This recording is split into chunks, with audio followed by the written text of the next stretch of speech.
예, 물권법 68페이지 요약집이요. 테마 25번입니다. 거기에 1번 전세권의 처분에 관계된 사항입니다. 거기에 동그라미 3번을 설명드립니다. 전세권은 용익 물건이지만 담보물건적 성격이 있기 때문에 담보물건의 특성이 그대로 다 인정됩니다. 그 중에 부종성, 주된 권리인 피담보 채권과 종된 권리인 담보물건은 운명을 같이 한다. 그럼 전세금 반환 채권을 주된 권리인 피담보 채권으로 보면 되고 전세권을 종된 권리인 담보물건으로 보면 됩니다. 그러므로 담보물건의 부종성, 주된 권리인 전세금 반환 채권과 종된 권리인 전세권은 운명을 같이 해야 되기 때문에 원칙적으로 전세금 반환 채권과 전세권은 분리하여 양도할 수 없음이 원칙입니다. 예. 그리고 동그라미 4번이요. 담보물건의 수반성이요. 주된 권리인 전세금 반환 채권이 양도가 된다면 종된 권리인 전세권도 함께 양도하는 것이 원칙이죠. 예. 그 다음에 전전세를 설명드리겠습니다.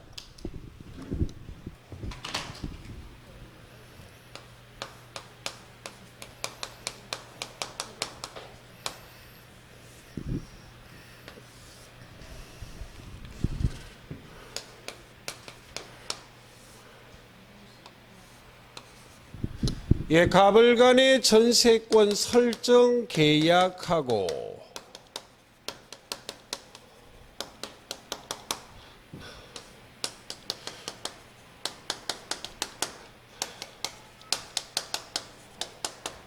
갑이 전세권 설정자, 을이 전세권자,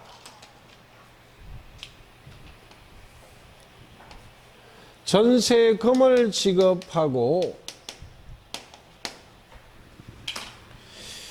계약이란 법률행위 하고 있기 때문에 을이 전세권이란 부동산 물건을 취득하기 위해서 전세권 설정 등기해야만 합니다. 그럼 이 전세 목적물은 존속기간 내에는 전세권자가 이 목적물을 배타적으로 점유하여 사용 수익합니다. 그럼 이 목적물을 배타적으로 점유하여 사용 수익할 때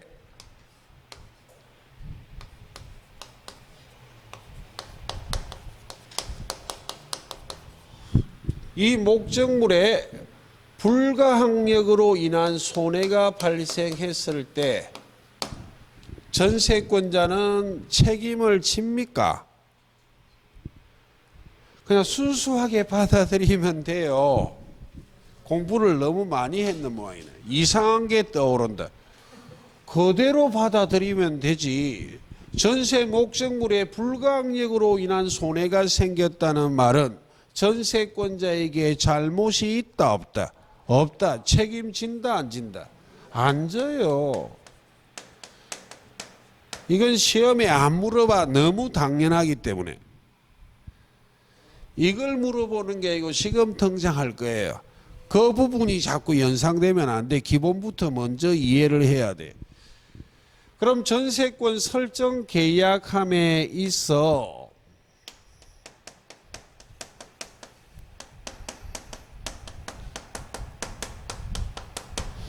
전전세 금지 특약할 수 있습니다.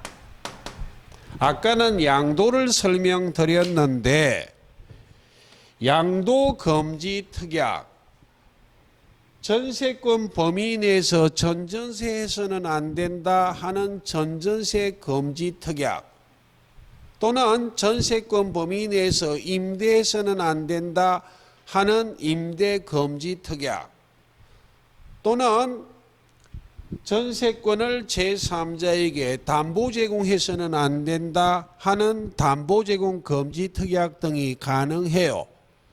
가능은 하지만 이런 금지 특약이 없다면 전세권은 물건이기 때문에 자유로이 양도할 수 있잖아요.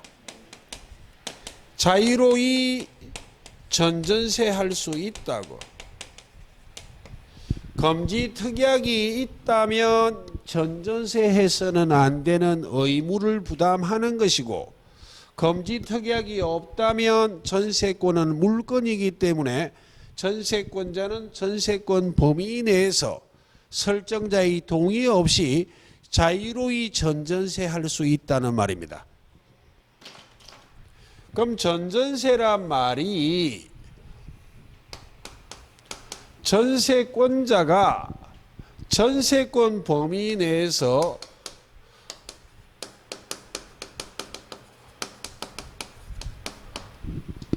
또 전세권 설정 계약한 것을 말한다고.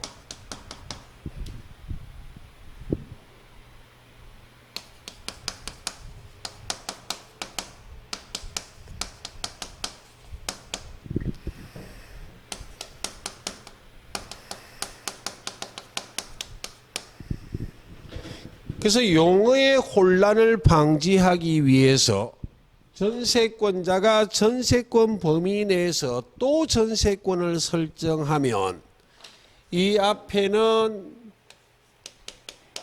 전자를 하나 붙였을 뿐이에요. 되겠습니까? 전자를 붙이는데 이것만 갖고도 혹시 혼란이 생길까 봐 여기는 원자를 붙여. 원자란 말이 원래 이 말입니다. 원래 전세권 설정자는 누구고? 갑이고, 원래 전세권자는 누구고? 을인데, 원래 전세권자의 을이 전세권 범위 내에서 또 전세권을 설정한 것을 전전세라 말해. 전전세 설정자는 전세권자, 즉 원전세권자가 무엇이다? 전전세 설정자다. 그럼 전세권 범위 내에서 또 전세권을 설정한 것이기 때문에 전전세권도 전세권의 일종입니다. 단지 전전세권은 전세권 범위 내에서 전세권자가 또 전세권을 설정했을 뿐, 그런 제한이 있을 뿐이지 전전세권도 전세권의 일종이에요. 이것도 전세권의 일종이기 때문에 존속기간 내에는 이 목적물을 전전세권자가 배타적으로 점유하여 사용수익하고, 또한 이것도 전세권이기 때문에 담보물권적 성격을 아울러 갖추고 있다, 갖추지 않았다, 갖추었다고. 그래서 이것도 전세권이기 때문에 반드시 무엇을 지급해야 돼? 전세금이요. 근데 이 전세금하고 구별하기 위해서 전자를 하나 붙였을 뿐이에요. 되겠습니까? 용어의 혼란 때문에 지금 설명하고 있어.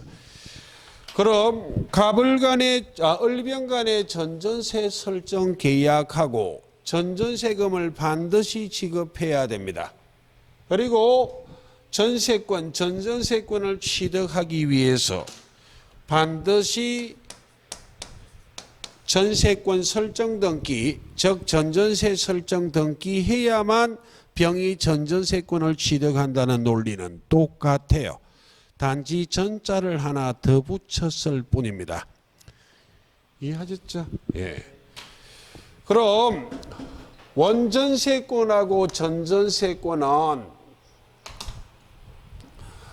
원전세권 범위 내에서 전전세를 했기 때문에 전전세권은 원전세권에 종속될 수밖에 없다고.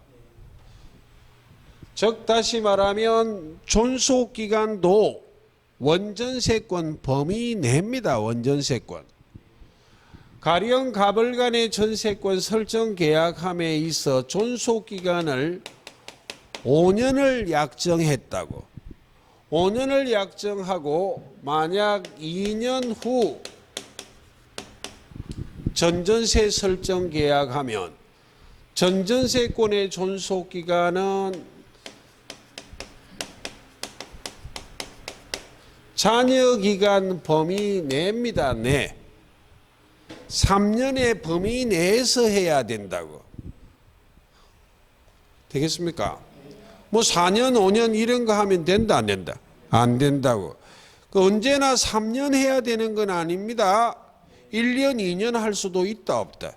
잔여기간 범위 내다. 3년 범위 내. 죄송한 표현은 이빠이 3년이다. 그 말입니다.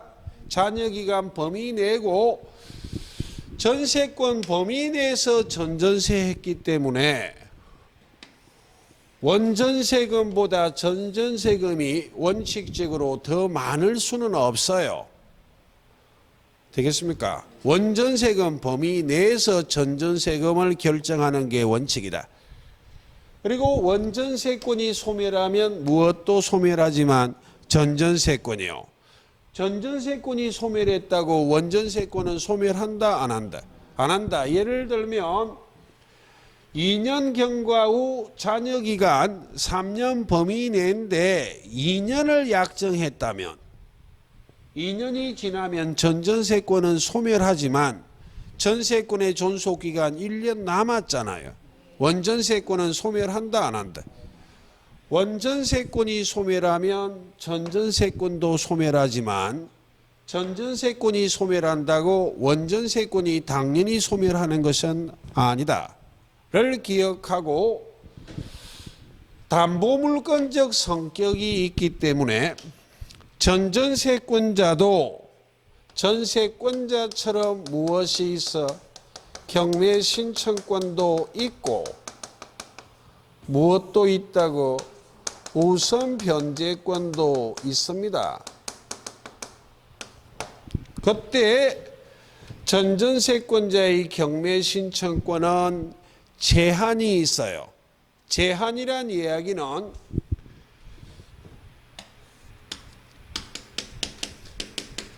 전전세권이 소멸했다고 언제나 경매 신청하는 것은 아닙니다.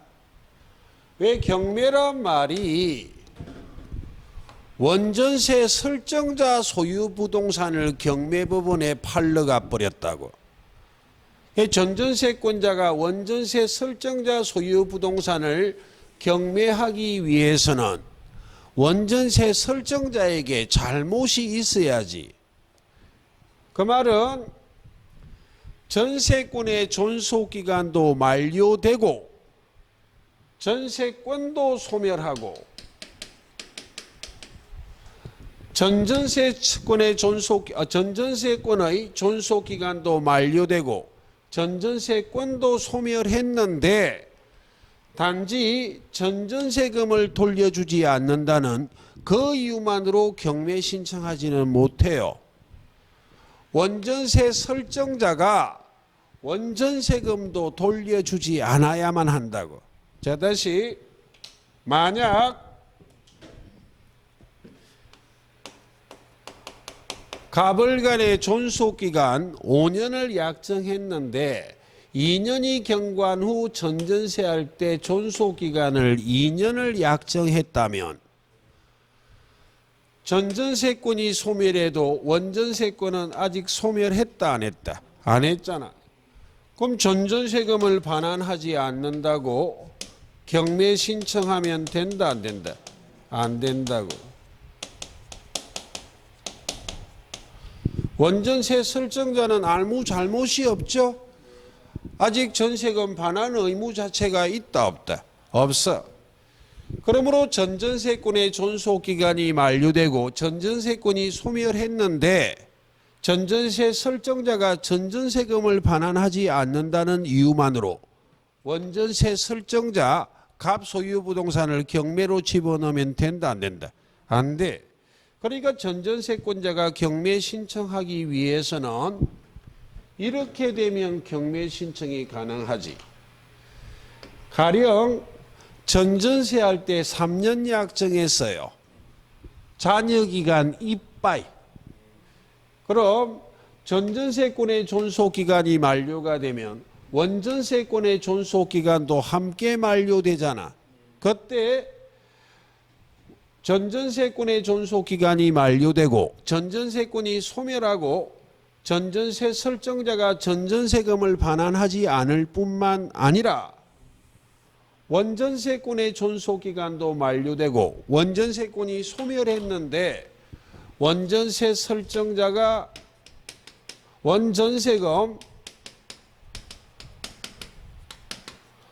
반환하지 않을 때 그때 전전세 설정자가 무엇을 신청한다고? 경매 신청이요.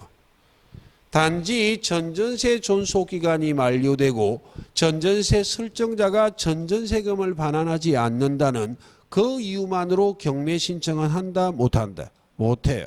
를 이해하고 그럼 불가항력으로 인한 손해요.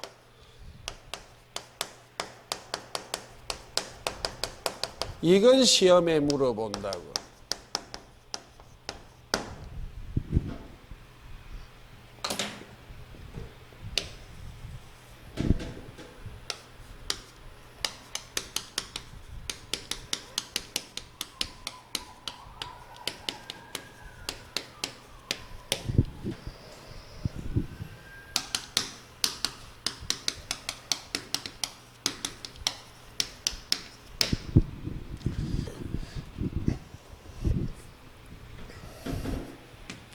전전세는 원전세권자가 검지특약만 없다면 원전세권자의 자유의사로 전전세를 했지 설정자의 동의를 얻는다 얻지 않는다.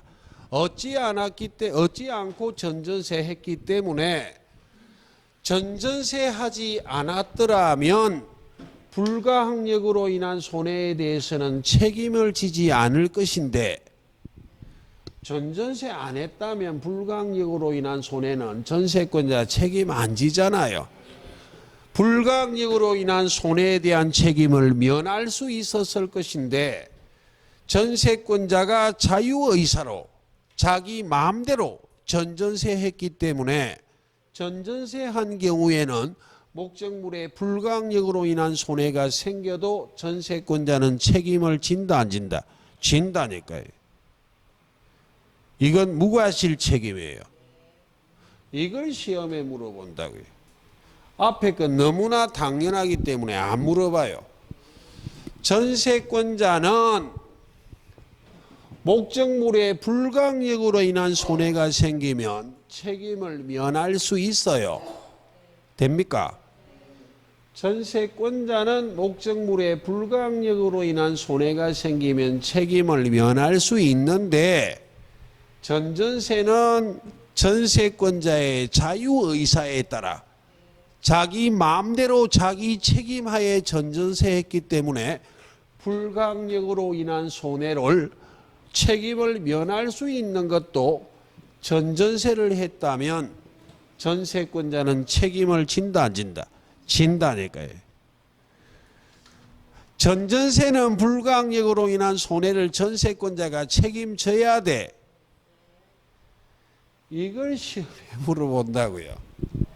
이해하셨습니까? 예, 거기에 좀 주의를 좀 하시라는 이야기입니다. 그 다음 오른쪽 페이지에 전세권 소멸의 양가로 2번 특유한 소멸 사유를 설명합니다. 거기에 동그라미 1, 2는 설명드렸고 동그라미 3번이에요.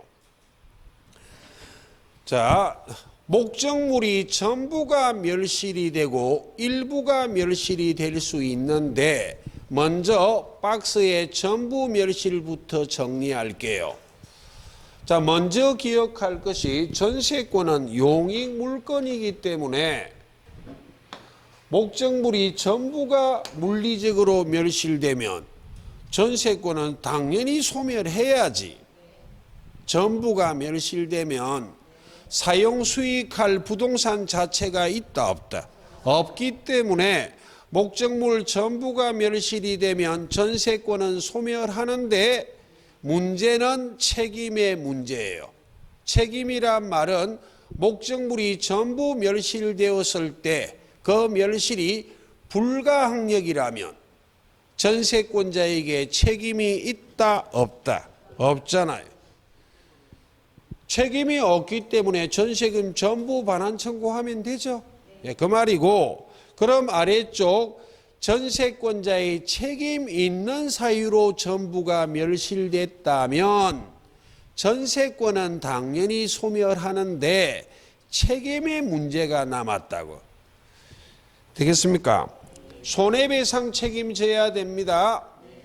그 손해배상 책임은 참고로 전세권 설정자는 전세금으로 손해배상에 충당하고 잉여가 있다면, 남는 게 있다면 돌려주고 부족분이 있다면 별도로 손해배상을 더 청구합니다.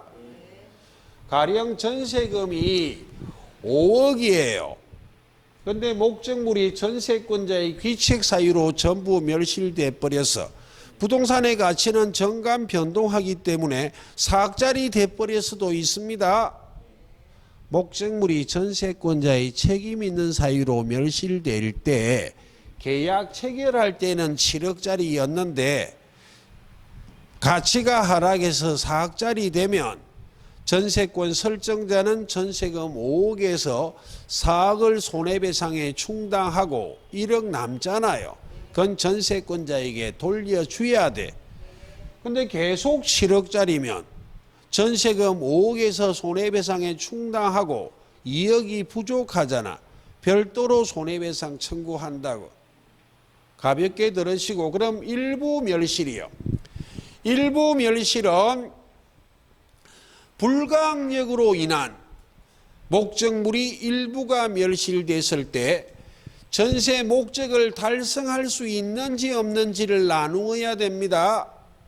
아무리 일부가 멸실돼도 남아있는 부분, 잔존만이라면 잔존 부분만으로 목적 달성이 가능할 수도 있고 불가능할 수도 있다고. 그럼 남아있는 부분만으로 목적 달성이 불가능하다면 전세권 전부 소멸합니다. 예. 전부 멸실처럼 취급해. 그리고 전세권 소멸을 통고할 수 있다라고 규정하고 있지만 법 조문은요. 그래서 입법자들이 법 만들 때 좀 잘 만들어야 돼요. 용어 선택을 저거 마음대로 해가지고 학자들이 해석하도록 만들어. 그럼 첫째 시간에 했잖아요. 소멸 통고는 일정한 기간 6월이 경과해야만 소멸하는 게 무엇이다? 소멸 통고요. 용어를 잘못 사용한 거예요.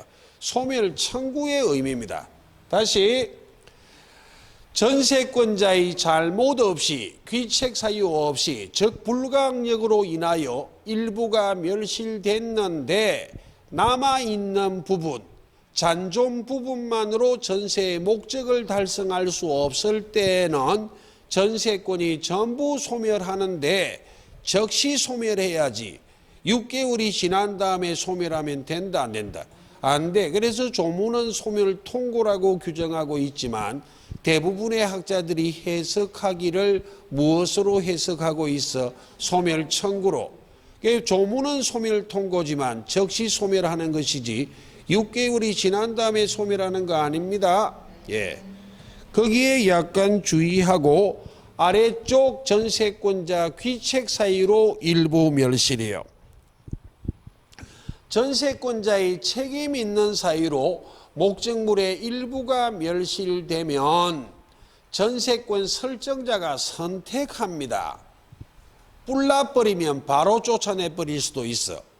전세권자의 잘못으로 일부가 멸실됐기 때문에 곧바로 전세권 전부 소멸 청구할 수 있고, 또는 전세권이 소멸할 때까지 기다렸다가 전세권이 소멸한 다음 전세권자의 책임 있는 사유로 일부 멸실된 부분을 전세금에서 손해배상에 충당할 수 있습니다.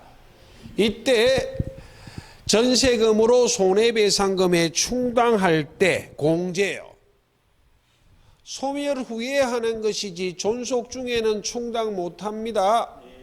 그래서 그 부분이 전세권에서 좀 어렵습니다. 귀책 사유가 있든 없든 전부 멸실은 시험의 논점이 아니고 일부 멸실에 초점을 좀 맞추라 그 말입니다.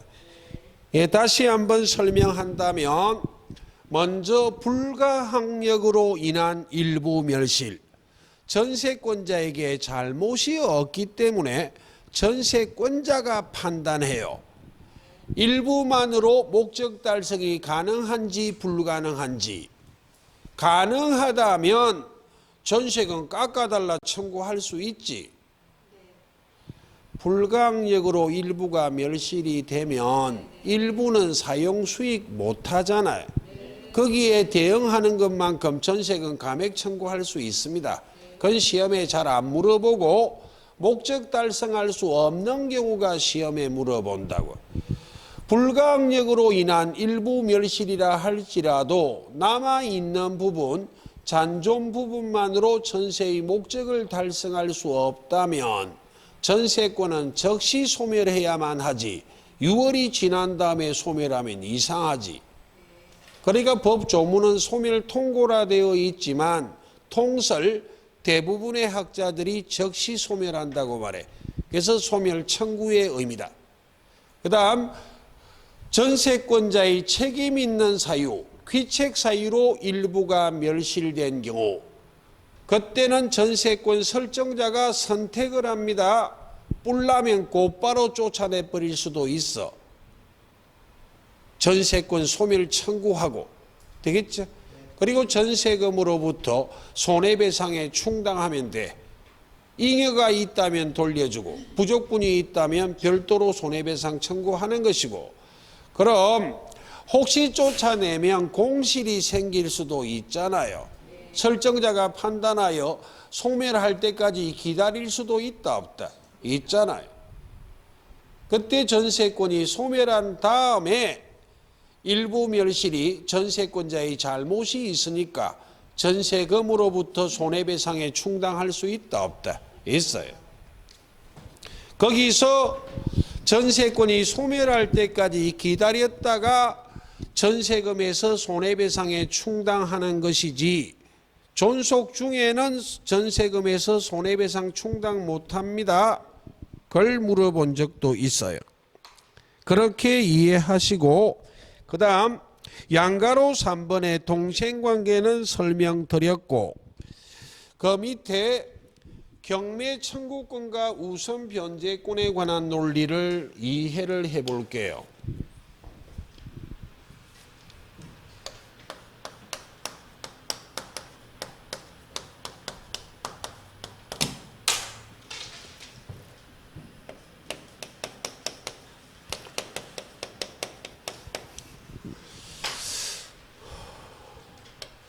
전부는 시험에 안 물어봅니다. 건물의 일부 전세권자요.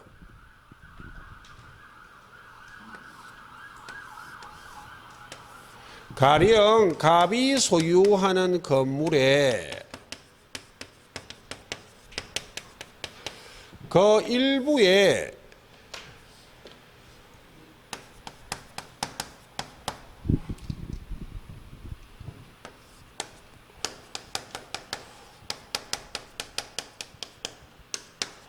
을에게 전세권이 설정될 수 있잖아요. 되겠습니까? 예. 이 건물의 일부 전세권자는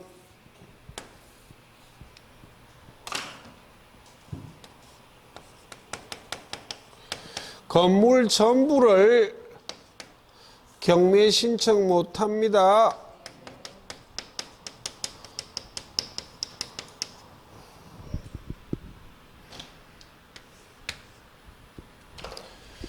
그럼 건물의 일부를 경매 신청할 수 있을 것인가?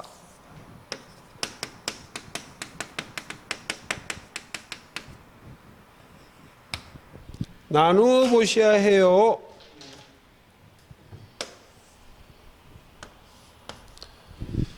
이 일부가 구조상 이용상 독립성을 갖추고 있어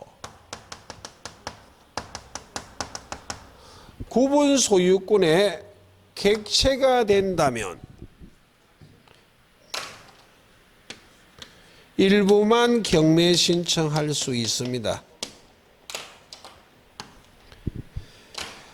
그런데 이 일부가 구조상 이용상 독립성을 갖추지 못하여 구분 소유권의 객체가 되지 않는다면 이 일부는 경매 신청할 수 있다 없다? 없어요. 그런데 여기에 일부란 논리는 전세 목적물인 일부를 말하지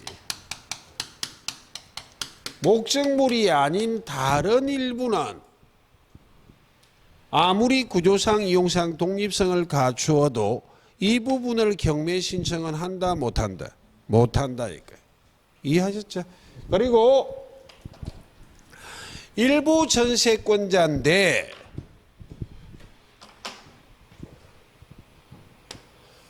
전부가 경매가 됐어요. 이 말은 을이 경매 신청한 게 아니라 이 건물의 저당권자 등이 경매 신청했을 수 있잖아요. 전부가 경매가 되면 일부 전세권자도 우선 변제권은 전부입니다. 이 말의 의미가 가령 건물이 2층이라면 경매에 나오면 입찰에 응할 때 혹시 이렇게 적습니까? 1층은 얼마에 사고 2층은 얼마에 사고 싶습니다. 이렇게 입찰에 응한다 안 한다? 안 하잖아요. 그냥 건물 얼마에 사고 싶다. 이렇게 적어서 봉투 닫아 제출해버리잖아요. 건물 전부에 대해서 입찰에 응한다고. 그러니까 우선 변제권은 무엇이다? 전부라니까요. 되겠죠? 예, 그걸 좀 이해를 하시면 되겠습니다. 자, 그 다음 제일 아래쪽에 부속물 매수 청구권은 전세권에서 시험에 잘 묻지는 않아요. 거기에 전세권자의 부속물 매수 청구권은 나중에 임대차의 건물 기타 공작물의 임차인, 줄여서 건물의 임차인의 부속물 매수 청구권하고 규정이 똑같아요. 그런데 몰라도 되는 이야기 하나, 건물 임차인의 부속물 매수 청구권은 법률에 규정이 있지만 건물 임대인의 부속물 매수 청구권의 규정은 없어요. 그런데 전세권에는 전세권자뿐만 아니라 전세권 설정자의 부속물 매수 청구권에 관한 규정이 있어요. 전세권 설정자의 부속물 매수 청구권에 관한 규정은 앞 시간에 했던 지상권 설정자의 지상물 매수 청구권하고 논리가 똑같습니다. 그건 몰라도 되고 아래쪽 전세권자의 부속물 매수 청구권에 관한 규정은 건물 임차인의 부속물 매수 청구권에 관한 규정과 똑같다. 그 내용은 나중에 임대차 할 때 설명드릴 거예요. 자, 뒤로 넘기시고 전세권자는 물건을 가진 자이기 때문에 목적물을 사용 수익할 때 전세 목적물을 현상에 유지하고 수선할 의무는 전세권자에게 있어요. 그러므로 목적물을 현상에 유지하고 수선하는 데 지출한 비용, 필요비 상한 청구는 못합니다. 다만 목적물의 가치를 증가시킨 비용, 유익비 상한 청구는 할 수 있어요. 그때 유익비 상한 청구권의 논리는 똑같습니다. 가액의 증가가 현존한 경우에 하나여 행사하는 권리이기 때문에 전세권이 소멸했을 때 행사하는 권리예요. 선택의 문제가 생겨 지출액과 전가액은 누가 선택할 것인가? 선택의 문제는 대원칙이 의무를 부담하는 자가 선택합니다. 전세권자가 유익비 상한 청구권을 가지니까 유익비 상한 의무는 전세권 설정자인 소유자가 의무를 부담해요. 지출액 전가액을 선택하는 자는 전세권 설정자인 소유자 선택입니다. 그런데 참고로 두통 생기지 마시고 지상권자에게는 유익비 상한 청구권이 있다는 법률의 규정은 없지만 판례가 인정하고 있습니다. 논리는 전세권자하고 똑같아요. 즉 지상권자는 물건을 가진 자이기 때문에 목적물을 현상에 유지하고 수선할 의무는 지상권자에게 있기 때문에 필요비 상한 청구권은 인정되지 않고 유익비 상한 청구권만 인정된다는 것은 지상권 전세권이 똑같습니다. 다만 전세권자의 유익비 상한 청구권은 명문의 규정이 있지만 지상권자의 유익비 상한 청구권은 법률의 규정은 없고 판례가 인정하는 겁니다. 첨입 과경이다. 예, 그럼 전세권은 거점 하시고 죄송하지만 앞으로 좀 가볼게요. 자, 지금부터 56페이지 테마 23부터 등장하는 특수지상권을 확인합니다. 그 중에 1번 구분지상권이에요. 토지의 상하의 범위를 정한 지상권을 구분지상권이라고 말합니다. 단지 토지의 상하의 범위를 정하였을 뿐 일반적인 지상권하고 똑같은 권리입니다. 구분지상권도 계약하고 등기함으로 성립해요. 토지의 상하의 범위를 정했기 때문에 일반적인 지상권보다는 토지 소유권을 제한하는 정도가 낮아요. 이런 말 아니냐고. 가령 어떤 한 필지에 토지가 있다면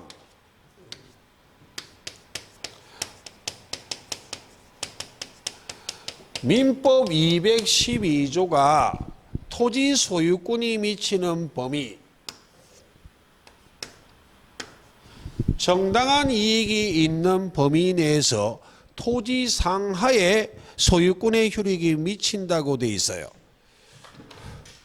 그럼 갑의 토지 소유권은 정당한 이익이 있는 범위 내 토지 상하에 소유권의 효력이 미치기 때문에 지표면뿐만 아니라 지상공간, 지하공간까지도 정당한 이익이 있는 범위 내 배타적으로 점유하여 사용 수익할 수도 있고 처분할 수도 있다고요. 그럼 이 토지의 일반적인 지상권, 앞 시간에 했던 그 지상권이 설정되면 지상권자는 소유권이 미치는 범위 전부를 존속기간 내 배타적으로 점유하여 사용 수익한다고. 그러니까 일반적인 지상권은 토지 소유권을 제한하는 정도가 너무너무 강해요. 그러니까 일반적인 지상권은 한 필지 전부에 성립하는 경우가 거의 없습니다. 실무상이요.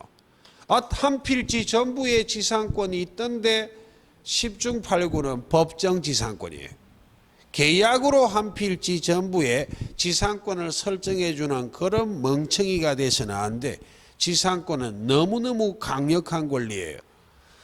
주로 일부에 설정하는 것은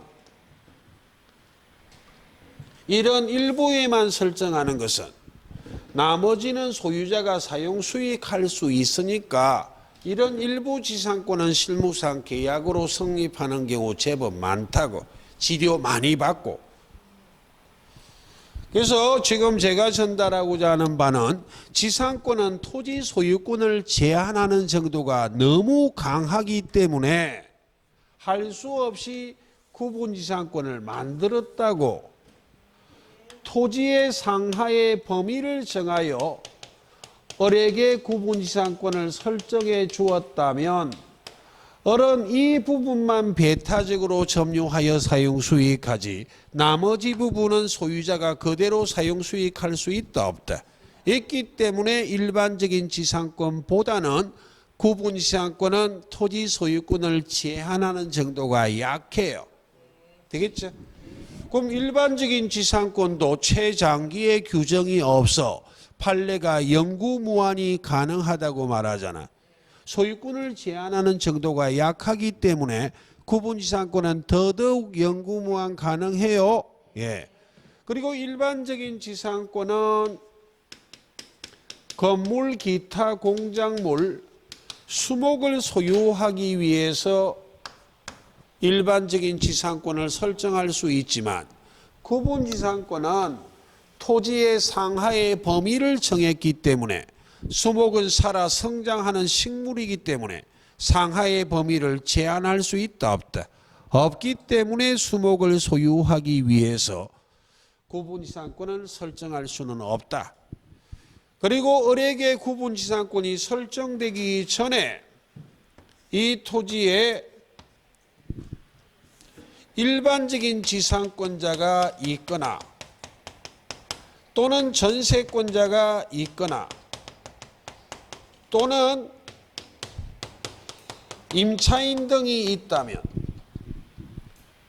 얘네들이 이 토지를 배타적으로 점유하여 사용수익하는 자이기 때문에 이런 것들이 먼저 존재하고 있다면 토지 소유자라고 함부로 구분지상권을 설정해서는 된다 안 된다?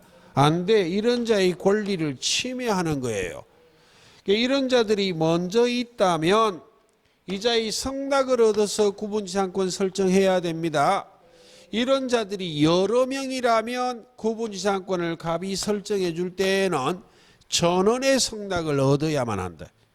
자기 마음대로 설정해서는 된다 안 된다? 안 된다. 그 정도를 기억하시고 분묘기지권은 지난 순환 때 설명드렸고 출제가 잘 안 되기 때문에 문제 풀이할 때 설명드릴 거예요. 그럼 지금부터는 특수지상권에 꽂힌 366조의 법정지상권과 관습법상의 법정지상권을 확인합니다. 자, 먼저 좀 귀찮더라도 요건은 좀 기억해야 됩니다.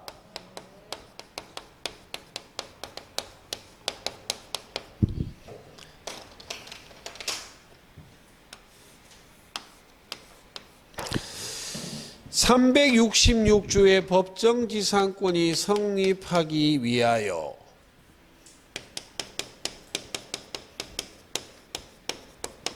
어떤 요건을 갖추어야만 하는가? 세 가지 요건이요.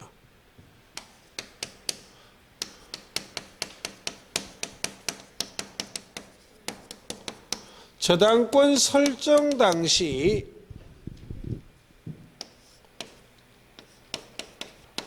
토지 위에 건물이 존재하여야 한다.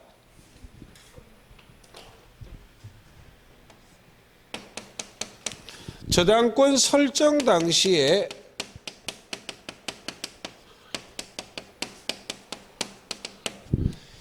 설정이란 말은 실행하고는 다른 말입니다. 설정이란 말은 성립 당시 말에 저당권 실행은 경매를 말합니다. 경매를.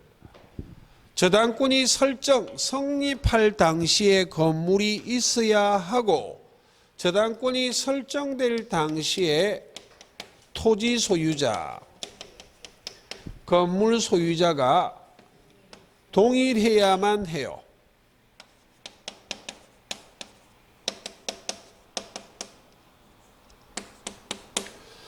그리고 저당권 실행 경매로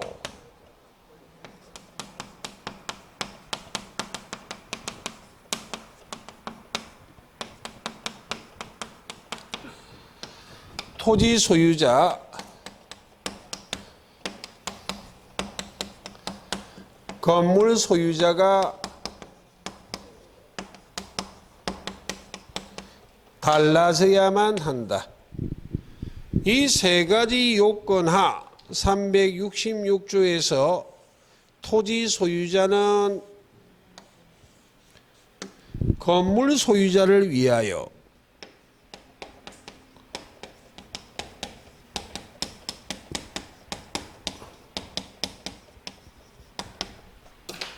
지상권을 설정한 것으로 본다. 우리 시험의 법정 지상권은 누구를 위하여 인정되는 권리다? 건물 소유자를. 그럼 지금부터 하는 두 가지는 조금 이따 할 관습법상의 법정 지상권에도 그대로 논리가 적용됩니다. 저당권 설정 당시에 건물만 있으면 되지, 이 건물이 등기되어 있거나 허가를 얻을 것이 요건이다? 아니다. 아니기 때문에 저당권 설정 당시에 건물만 있다면 미등기 무허가 건물이라 할지라도 366조의 법정지상권은 성립할 수 있다 없다? 그런데 간혹 너무 머리가 좋은 분이 있더라고요. 법학은 천재들이 하는 게 아닌데 미등기 무허가 건물이란 말이 건물이 있다는 말이잖아요. 건물도 없는데 저 건물 등기 안 됐다, 건물도 없는데 저 건물 허가 얻지 않았다, 이렇게 말하면 달나라 가야 됩니다. 건물이 있다는 말이에요. 예. 그 다음 저당권 설정 당시에 소유자가 동일하면 되지. 소유자가 이 토지나 건물을 원시 취득하고 있을 필요는 있다 없다? 그 다음 저당권 설정 당시에 소유자가 동일하면 되고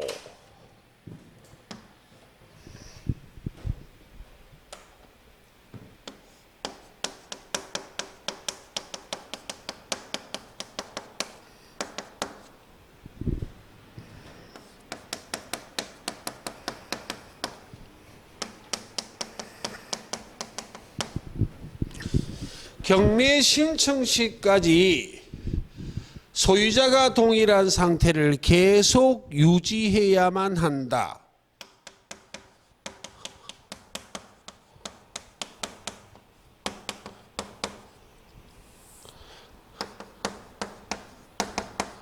라는 게 요건입니까? 아닙니까?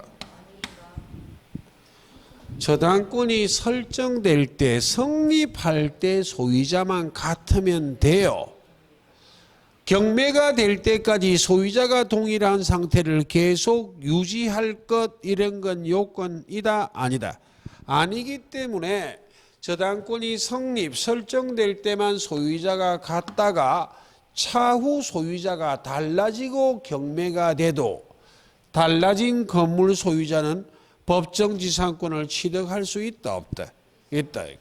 그 말이 성립할 때는 소유자가 동일했다가 차후 건물이 양도가 될 수 있다 없다? 건물이 양도가 되어버리면 건물 소유자는 양도인이 소유자입니까? 양수인이 소유자입니까? 양도인은 전 소유자예요. 현재 소유자가 누구라고? 양수인. 즉 저당권 설정 당시에 소유자가 동일하다가 차후 건물이 양도가 돼도 돼. 건물 소유자가 달라져도 된다고. 그리고 저당권 실행 경매가 되고 토지 건물의 소유자가 달라진다면 366조의 법정지상권은 누구를 위하여? 현재 건물 소유자인 건물의 양수인을 위하여 지상권을 설정한 것으로 본다. 이해하셨죠? 예. 366조가 강행규정이에요. 강행규정이라면 요건을 갖추고 있다면 무조건 성립하고 요건을 갖추고 있지 못할 때에는 절대로 성립하지 않는다. 이렇게 가야만 되기 때문에 성립 여부를 따질 때에는 하나씩 따지면 돼요.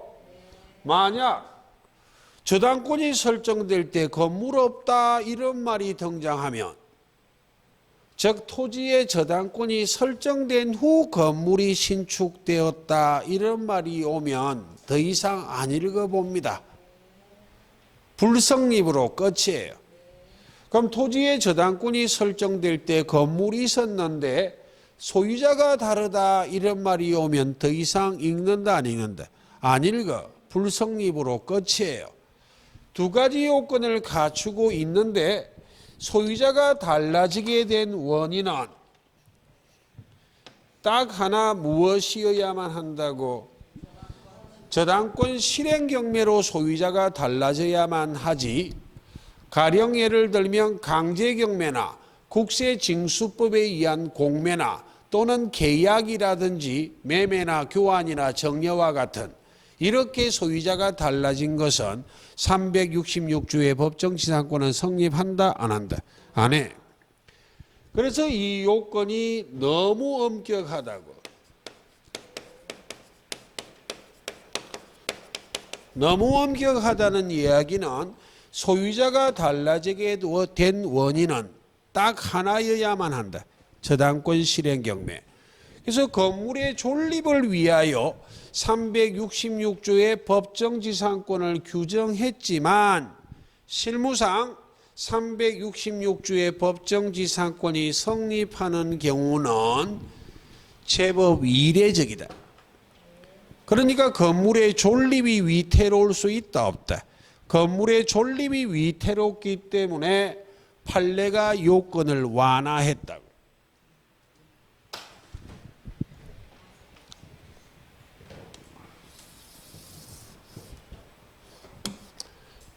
판례가 요건을 완화해버렸어요.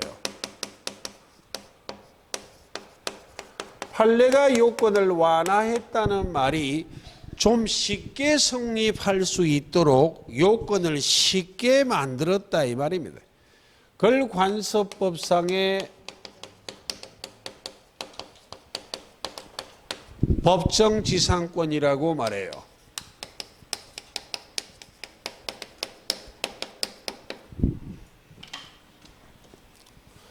법자는 생략하기도 합니다. 관습상의 법정지상권 이렇게 표현하기도 해요. 판례가 인정하는 관습법상의 물건이요. 그럼 관습법상의 법정지상권이 성립하기 위한 요건.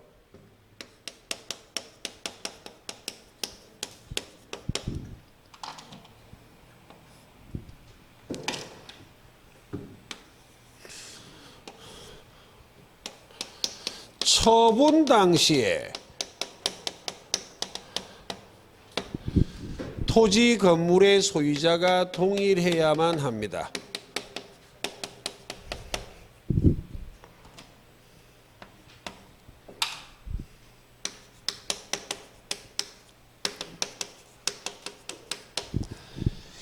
여기에 처분이란 말이 매매 기타 원인을 말해요. 매매뿐만 아니라 원인이 많다 이 말입니다. 대표적인 원인이 매매이기 때문에 처분을 매매 등으로 매매 등을 할 때 소유자가 동일해야만 해요. 그리고 처분으로, 즉 매매 등으로, 매매 기타 원인으로 토지 건물의 소유자가 달라져야만 합니다.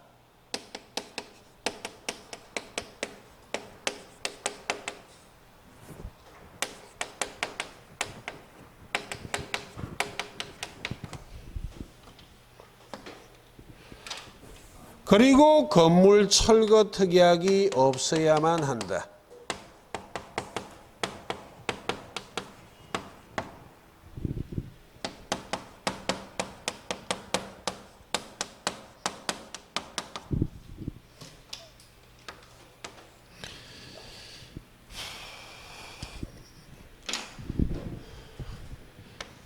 이 두 가지의 논리는 관습법상의 법정지상권에도 그대로 적용됩니다. 매매 등을 할 때 토지 건물의 소유자가 동일해야 된다는 말은 그 속에 내포된 뜻이 무엇이 있어야만 해?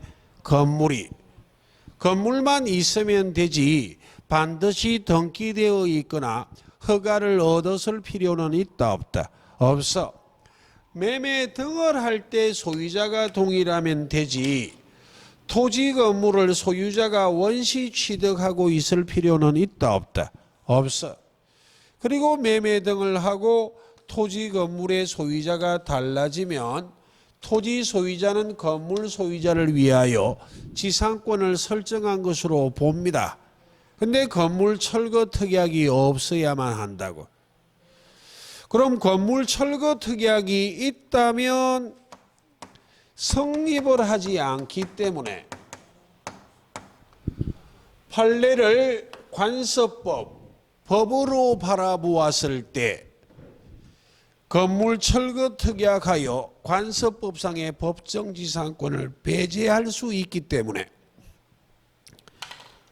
이 판례 관습법은 일종의 무엇으로 볼 수 있다고 되겠습니까? 판례를 관습법, 즉 법으로 바라보았을 때 건물 철거 특약을 하고 관습법상의 법정지상권의 성립을 배제할 수 있기 때문에 관습법이란 법률은 무엇으로 바라볼 수 있다?